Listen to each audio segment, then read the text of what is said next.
Hi guys, welcome to my channel. So for today, another DIY video para sa inyo. Gamit lamang yung mga uh, lumang karton dyan sa bahay ninyo.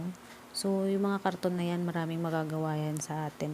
Lalo na sa pag-organize ng mga gamit. And especially kung naliit lang yung space natin sa bahay. So maraming magagawa yan. Pagandahin natin yan. Or gawin man lang natin presentable, 'di ba? So ito, gupitin lang natin yung excess part ng box and yan yung ating first step.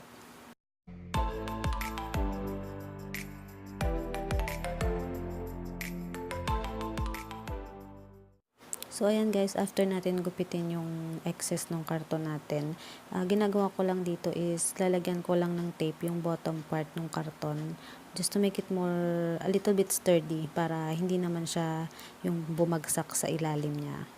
So gagawin ko yan sa loob ng part ng karton and doon sa mismong ilalim niya.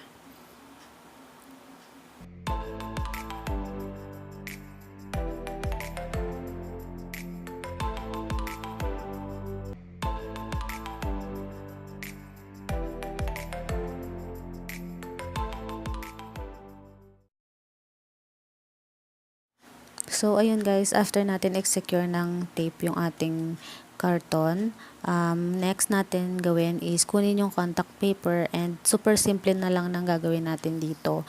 Iti-trace lang natin yung mismong sukat ng karton dun sa contact paper.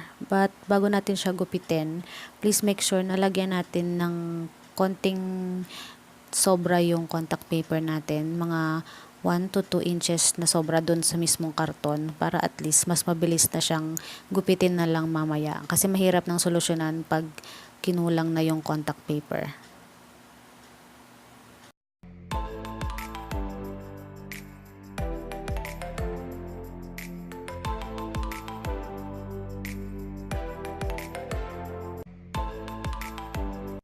So yan guys, after natin magupit yung sinukat natin, i-trace na lang natin siya doon ulit sa contact paper para makagawa tayo ng dalawa.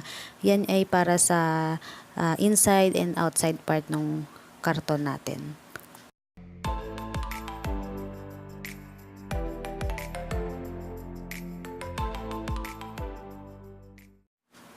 So, ito na guys yung mga nagupit kong contact paper. So, yung para sa corners ng natin, ng box, ganun lang din, isinukat ko lang siya ng ruler and then nilagyan ko ng konting excess para at least hindi tayo kulangin.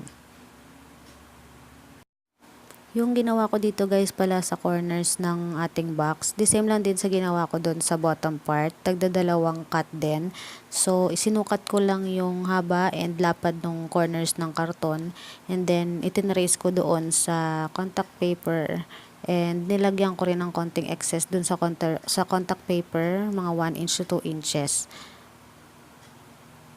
Tapos, ayan, pag natapos na natin lahat gupitin, ilalagay muna natin una yung contact paper doon sa loob muna na part ng karton.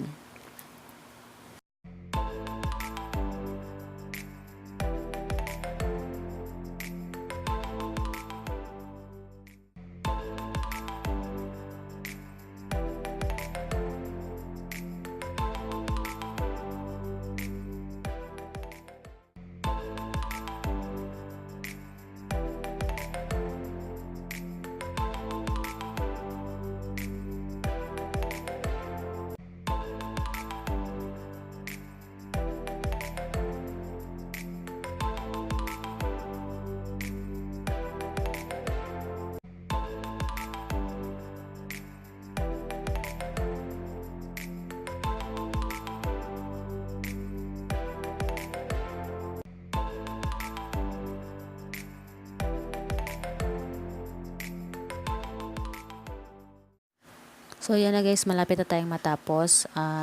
Doon na tayo sa labas na part ng ating box. And, para ka na lang nag-gift wrap dito eh. Yun lang yung kinaibahan kasi contact paper yung gamit natin. So, medyo tricky siya sa umpisa. Pero, once na napwesto nyo na siya, dire-diretso na yan, maididikit. Kapag meron namang mga air bubbles, pwede kayong kumuha ng card and kiskisin nyo lang yung air bubbles ng dahan-dahan. Kasi karton siya, so mahirap na siyang hila-hilahin ulit kapag nagkamali.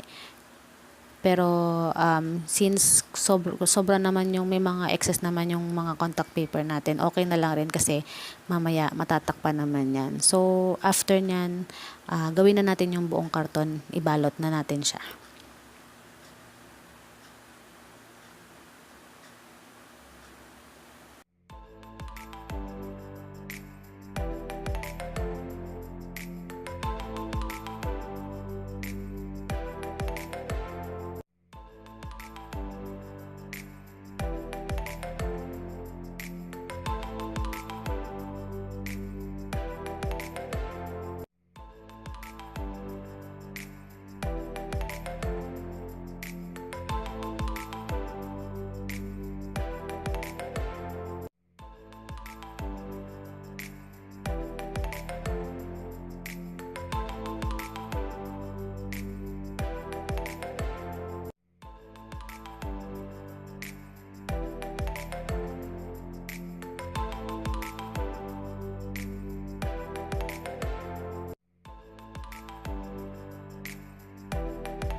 Ayan na guys, tapos na tayo and alam ko super simple lang, pero sana nabigyan ko kayo ng kahit konting idea lang kung anong pwedeng gawin sa mga boxes ninyo, and pwede nyo pa siyang pagandahin depende sa gusto ninyong design.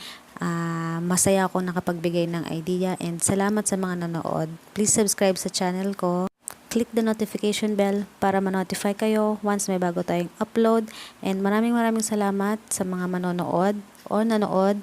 And God bless. Kita-kita tayo sa susunod. Bye!